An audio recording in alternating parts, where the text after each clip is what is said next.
जी अस्सलाम वालेकुम, मैं हूं आपका मेज़बान नातिक रेहान और आप देख रहे हैं वकास वान जर्नलिस्ट यूट्यूब चैनल। यूट्यूबर्स जो हैं अपनी जो निजी ज़िंदगी है वो सोशल मीडिया के ऊपर डिस्कस करते हैं और एक बड़ी मिसाल रजब भट्ट की है, क्योंकि उनके कुछ फैमिली प्रॉब्लम्स चल रहे हैं। हमारे साथ सीनियर कोर्ट रिपोर्टर हारून साहब मौजूद हैं। इनसे इस हवाले से गुफ्तगू करते हैं क्या पर्सनल लाइफ को, आपकी ज़ाती ज़िंदगी को क्या सोशल मीडिया पे डिस्कस करना ठीक है, क्योंकि बाद में दोनों फैमिलीज के लिए बड़ी परेशानी का बायस वो चीज़ें बनती हैं। सर पहले तो बड़ा शुक्रिया सर। रजब भट्ट ने व्लॉग एक पॉडकास्ट दिया है रेहान तारिक साहब को, उसमें उन्होंने तकरीबन कोई 2 घंटे का व्लॉग था, उसमें सारी उनकी निजी ज़िंदगी जो है वो डिस्कस की गई। क्या लगता है कि किस शख्स को अपनी निजी लाइफ जो है वो डिस्कस करना इतना ज़रूरी है कि सोशल मीडिया पे जो है वो चीज़ें चल रही हैं? बहुत शुक्रिया नातिक। असल में यार दो तीन चीज़ें इसके अंदर आती हैं। बड़ी हैरानगी की मुझे भी बात है, मेरे लिए भी। मैंने इसका रेहान तारिक के साथ जो पॉडकास्ट है उसके जो कुछ रील्स हैं वो मेरी नज़र से गुजरी हैं। और उनको उससे पहले जो उनसे मैंने देखा कि रेहान तारिकी के पॉडकास्ट में ऑन शेख जो हैं, जो इसके ब्रदर इन लॉ हैं रजब के, वो आए हैं। उसकी कुछ रील्स पे फिर मैंने उनको भी देखा। अच्छा, उससे पीछे अगर चले जाएं तो कुछ लड़ाइयां चल रही हैं सोशल मीडिया के ऊपर, कोई यूट्यूबर्स की आपस में। अब मैं और आप हैं कोर्ट रिपोर्टर। हम गुज़िश्ता 1.5 साल से अदालतों में जहां पर नामी गिरामी चोर डकैत कब्जा ग्रुप और ये सब कुछ आते देख रहे थे, वहां हमने खैर से इन यूट्यूबर्स को भी देखा, बिल्कुल ऐसे ही है। जिनको लोग 9 लाख 10 लाख 20 लाख लोग मोबाइल की स्क्रीन में बैठ के देख रहे शायद होते इससे हैं। ज़्यादा इससे ज़्यादा इससे हाँ ज्यादा ही जी। मैंने और आपके इन लोगों को खज्जर खराब होते, देखे दलीलो अदालतों में। खुआर होते, पंजाबी में बिल्कुल कहते हैं ना, वो जुतियां तोड़ांदे अपनी वेख्या बिल्कुल ऐसे इंजी ही है हाँ जी। अगे ओए हम्म। धुंध पैनियां ही वेखियां ने। बिल्कुल सर। वो एक डकी की मिसाल एक हमारे सामने है हाँ जी। नाम ना भी लें, लेकिन हम्म। सबको पता है कि इनकी बात हो रही है। हम्म। तो इन लोगों के जो कट्टा छट्टा है ना, जो इन लोगों के इस तमाम स्क्रीन के जो भरम है ना, वो हमने टूटते देखे। हम्म। अब हुआ क्या है कि इन लोगों को शायद लोगों ने देखना बंद कर दिया है। ये क्या मामला है कि इन लोगों ने, देखिए हर किसी के ना दो पहलू होते हैं जिंदगी के, एक जाती पहलू और एक होता है उसका बाहर वाला पहलू। जैसे ठीक है। हमारा एक दफ्तरी माहौल है। हम्म। एक हमारी दफ्तर की जिंदगी, एक हमारी घर की घर की जिंदगी। जिंदगी है। हम सुबह निकलते हैं घर से, दफ्तर के लिए आते हैं, दफ्तर में 100,000 काम करते हैं, देन उसके बाद हम घर जाते हैं। यहाँ हमें कभी अफसर से भी डांट भी पड़ रही होती है, कभी हमें बाहर से भी पड़ हम्म। रही होती है, कभी हमारी मंशा के मुताबिक हमें खबर मिल जाती है, कभी नहीं नहीं मिलती है। मिलती। ठीक है। वो एक प्रेशर होता है, वो हम घर जाके नहीं निकालते। ऐसा ही है। और समटाइम ये होता है कि जब हम घर जाते हैं तो फिर हमारे घर से भी हमारे साथ बहुत सारी चीजें होती हैं। तो कहीं को पैम्पर नहीं ला कर दिए तो डांट पड़ जाती है घर से, सब्जी ला कर आधी ला कर दे दी, ठीक नमक है। भूल आए तो उनकी फिर भी, लाइफ तो वो तो पैम्पर्स हमें भी या हमें भी हमें ठीक भी है। डांट, वो भी प्रेशर होता ठीक है। है। लेकिन कभी ऐसा नहीं होता कि हम उस घर वाले प्रेशर को दफ्तर के प्रेशर में मिक्सअप करें, हम्म। या दफ्तर के उस प्रेशर को जहां हमसे खबर को मिस हुई है, हमारी वो गलती हुई है, उसको हम घर में आके हाँ जी। मैस करें। डिस्कस करें हाँ जी। ठीक है ना। इस तरह जब ये चीजें आपस में मैस हो जाती हैं तब आप खराब हो जाते हैं। हम्म। अब मैं ये समझता हूँ इन लोगों ने ना बड़ा काम खराब किया है यार। रूटीन का मामला है, मर्द और औरत की शादी होना हम्म। एक फितरी अमल है, उसमें लड़ाइयाँ भी उस फितरी पर अमल है लड़ाई हाँ जी। होना भी फितरी अमल है। हम्म। यार जब आपकी शादी हुई, अच्छा वैसे आपस की बात है, कर दो ही ठीक अच्छा। रहे। जब आपने शादी की ना हम्म। नादिक साहब, तो आपने बड़ा कुछ सोशलाइज किया था। ठीक है बिल्कुल ऐसे ही है। तो अब जब आप तलाक दे रहे हैं तो आप सोशलाइज करके दे रहे हैं, सही है। फिर तो बैलेंस कर रहे हैं आप। लग तो ऐसे ही रहा है। फिर तो फिड़े मुंह ना, हम्म। ऐसा होना नहीं चाहिए। अब इन्होंने किया क्या कि मुझे नहीं अच्छा समझ आ रही। मैं हरून भाई आपसे उस हवाले से भी डिस्कस करूंगा। मैं मेरा सवाल आपसे ये भी है कि जब क्योंकि उनके जो ब्रदर इन लॉ हैं उन्होंने इस हवाले से एक स्टेटमेंट दी कि इनके जो व्यूअरशिप है या इनके व्यूज जो हैं वो आना कम हो गए हैं, इस वजह से नई कंट्रोवर्सी क्रिएट की जा रही है। रजब भट्ट की अगर बात करें, जब से ये यूट्यूब की दुनिया में आए हैं, जब से ये ज्यादा फेमस होना शुरू हुए हैं, लोग इनको देखना शुरू हुए हैं, रोज कोई ना कोई कंट्रोवर्सी में रहते हैं। यार पहले इनके सितारे ही गर्दिश में है। कैसे सितारे मैंने गर्दिश में, कि अपने सितारे गर्दिश में रखने वाली बात मैंने है फिर तो। मैंने ना एक एस्ट्रोलॉजिस्ट से इससे मुतालिक जब उसकी शादी हुई तो मैंने उससे सवाल जवाब किया सारा कुछ। वो आज भी पॉडकास्ट पड़ा हुआ है वो उस खातून के साथ मेरा। उन्हें कहता तलाक हो जानी है, इन्हें हरकत ना छड़ी है, 6 महीने जी तलाक हो जानी है। उसने बाद में स्टेटमेंट भी तो दी थी, उन्होंने करा लो तलाक नहीं होगी। तो हो, हुन हालात देख लो। हम्म। यार बात ये है कि आप ये बंदा ना इस टाइम गर्दाव के अंदर फंसा हुआ। अब हम जिस चीज की बात कर रहे हैं, देखिए ना, आपकी जाती जिंदगी और आपकी सोशल मीडिया की जिंदगी, ये दो अलहदा चेहरे हैं। फिल्मी चेहरा और एक असल चेहरा, दोनों हम्म। अलहदा होते हैं। फिल्मी नाम अलहदा दिलीप कुमार है, असल नाम मोहम्मद यूसुफ है। मोहम्मद यूसुफ है, यूसुफ खान। मोहम्मद यूसुफ खान है, वो यूसुफ है, और जी। नाम दिलीप कुमार दिलीप है। कुमार है। ठीक है ना? तो इस तरह ये जिंदगी के दो चेहरे होते हैं। ये जो पर्सनैलिटी होती है ना, टू फेसेस होती है। सामने कुछ है, बैक एंड पे कुछ है। तो इनको इसी तरह रहना आप चाहिए। रजब भट्टी मिक्स तो नहीं कर रहे? नहीं, मैं यही कह रहा हूँ, ये अच्छा। इसी तरह रहना चाहिए था हम्म। कि ये चेहरा जो सोशल मीडिया के लिए रजब भट्ट का चेहरा हम्म। है, ये जो चेहरा है ना, ये रजब भट्ट बहैसियत खाबंद होना चाहिए। ठीक है। वो नहीं रहा, वो दोनों एक हो गए।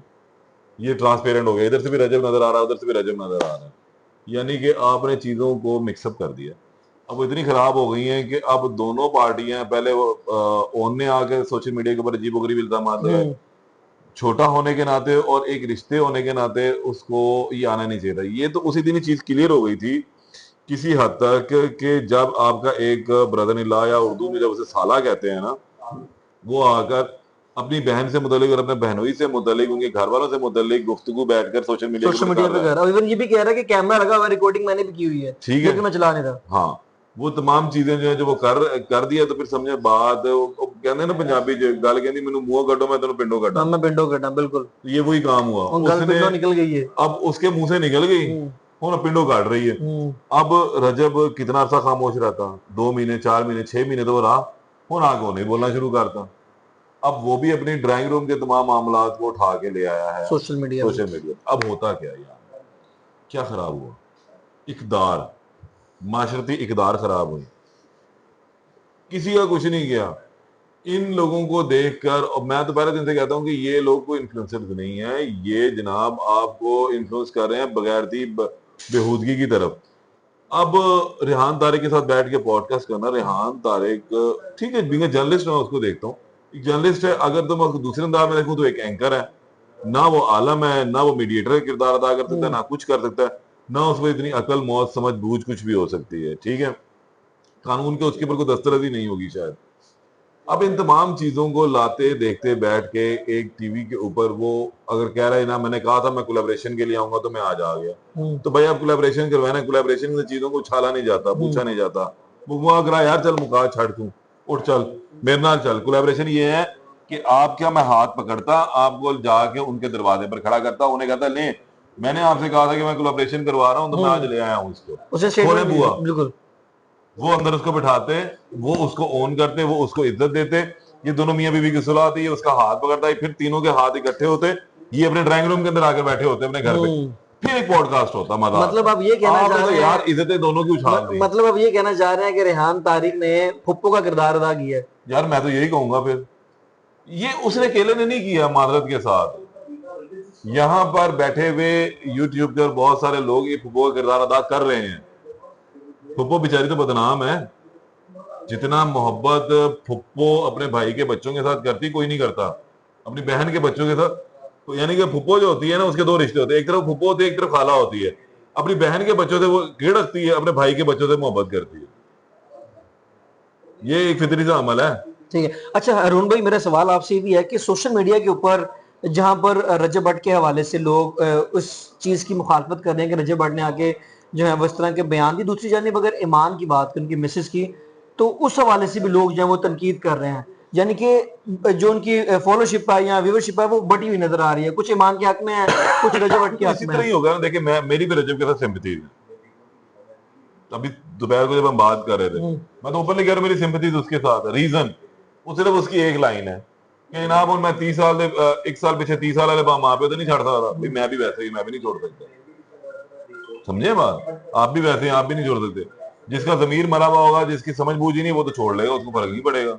अब रजब की ये बात मुझे अच्छी लगी, मेरी सिंपथी सारी उसके साथ चलेगी। अच्छा अरुण भाई, मैं आपकी इस बात से मैं कहीं ना कहीं इत्तेफाक भी करता हूँ। मेरा सवाल आपसे ये है कि आपकी वाइफ है, आप अपने दोस्तों पे उसको तरजीह देंगे या अपनी वाइफ के ऊपर अपने दोस्तों को तरजीह देंगे या अपनी वाइफ को तरजीह देंगे? इस चीज का फैसला कौन करेगा, कौन किसको तरजीह दे रहा है? ये तो रजब भट्ट ने कर दिया ना। क्या? उसने कहा कि जी मेरे दोस्त जो है वो मेरे साथ खड़े भी हुए, मेरी जो वालिदैन है मुश्किल वक्त में मेरे साथ खड़े भी हुए, ये तो 1 महीना मेरे घर रही हैं, उसके बाद ये वापस बात चली गई दुरुस्त हैं। है ना यार, ये तरजीह वाली बात नहीं है नातिक। देखें, हम ह्यूमन हैं, हम रिबोट नहीं है, हमारे अंदर एहसासात हैं, जज्बात हैं। जहाँ कहीं रजब हर्ट हो रहा है, वहीं उतनी उसकी मिसेज भी हर्ट हो रही है। ठीक है, जिस तरह रजब ने ये कह दिया है कि मेरी माँ मेरे दोस्त खड़े थे, इसी तरह ही उसकी जो मिसेज है उनके भी वालदैन और उनके भी भाई और उनके भी दोस्त सहेलियों के साथ खड़ी हुई थी। ठीक तो है। बैलेंस हो गया। बस इसने मुंह कहता है, उन्हें मुंह नहीं किया, वो अगले भी लोग भी मुंह कह देगी, घर मुंह गई। उन बैलेंस हो नहीं, शुक्र, खुश हो, बैलेंस हो गया।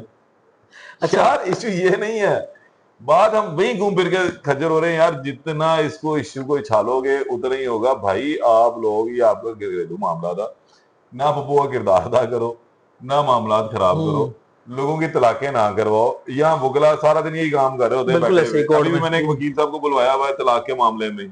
ठीक है। ठीक है, तो यार ये कितनी की तलाकें करवानी। अच्छा होता क्या है, ठीक है। मैं तो कह रहा हूँ तलाक के ऊपर ना अगला काम होना चाहिए, तलाक के बाद बंदे और बुढ़ी की शादी पर पाबंदी लगा दे हुकूमत कि तुसी लोगों ने मजाक पड़े। पाकिस्तान में बल्कि पंजाब में आपने भी रिपोर्ट किया, अभी लास्ट जब दिसंबर में हम वो देते हैं कि इस वक्त में 1.5 लाख से ज्यादा केसेस जो हैं वो तलाक के पेंडिंग पड़े नीचे कोर्ट्स में। हर साल ही, हर साल ही। और ये अभी तो पेंडेंसी कम हुई है, पता नहीं वो ऊपर नीचे की कौन सी उन्होंने दे दी, लेकिन वो ज्यादा ही है। ठीक है। हर महीने तकरीबन कोई 12 से 15 हजार केस दायर होता है फैक्ट है, हाँ लाहौर भाई, शहर ऐसे के ही अंदर। पूरे ऐसे ही है। पंजाब के अंदर कोई लाख से ज्यादा केस दायर हो जाता है। भाई होर को काम धंधा ही नहीं रहा ਤੁਹਾਡੇ को तलाक पहले ब्याह करो 20 लाख रुपये ला लो, मुड़ के 10 लाख रुपया वकील को फीस दो 20 लाख थोड़ी लगाया उसने, 20, तकरीबन एक 20 आम करोड़ नॉर्मल लगा दिया आदमी की उसने। बात कर रहा हूँ ना। पहले 20-25 लाख रुपए रोटी लवा छड़ दो कुड़ी वाले ने भी मुंडे वाले ने भी, मुड़ के 5-5 लाख 10-10 लाख रुपया फीस दे के तलाक कराने फिर लगा दो। करा रहे होंगे। मैं तो कह रहा हूँ ऐसे लोगों को उठा के 6 महीने जेल भेज देना चाहिए गवर्नमेंट को, और मुड़ के इन लोगों से भाई जरा 20 लाख खर्चे ना, 20 लाख और दे गवर्नमेंट दे खाते। देखे ना सुबह तलाकें बंद होती, लोगों के घर टूटने बंद होते, बच्चों की जिंदगी बर्बाद होनी बंद होंगी। एक एक चीज से कितनी चीजें ठीक हो जाएंगी। चलें, बहुत शुक्रिया। हमारे साथ सीनियर कोर्ट रिपोर्टर हारून भाई मौजूद थे, जिन्होंने तफसीलें इस हवाले से गुफ्तगू की। अभी जो उनके ब्रदर इन लॉ हैं, उन्होंने रेहान तारिक से पॉडकास्ट किया। उसके बाद जो रजब भट्ट हैं, उन्होंने भी आके रेहान तारिक के साथ पॉडकास्ट किया, और तमाम जो चीज़ें थी वो मंजर यहाँ पर आई। लेकिन एक शख्स जो है अभी तक कुछ नहीं बोला, और वो है उनकी मिसेज ईमान। अब ये देखना है कि उनका व्लॉग कब आता है और वो कौन सी चीज़ें जो है वो मंजर यहाँ पर लाती है। मजीद अपडेट के लिए चैनल को सब्सक्राइब कर लीजिए। अपने मेहरबान नातिक रेहान को दीजिए इजाज़त। अल्लाह ने के बाद।